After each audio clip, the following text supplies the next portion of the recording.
How to delete your Google account with all your data. Hello everyone, this is Sabrina here to help you today. So without any further ado, let's get right into the video. So first, open your Google. After that, tap on your profile icon. Then go to manage your Google account. Go to data and privacy. Scroll down and you will see the option of delete your account. Over here, delete your Google account. Simply tap on it and after you have confirmed deleting,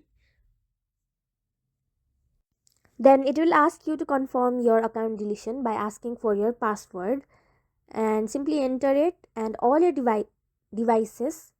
all your datas that are linked to your Google account will be deleted. So that's it.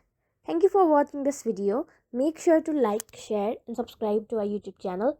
If you got any questions, comment them down and I'll catch you in the next one. So that's it.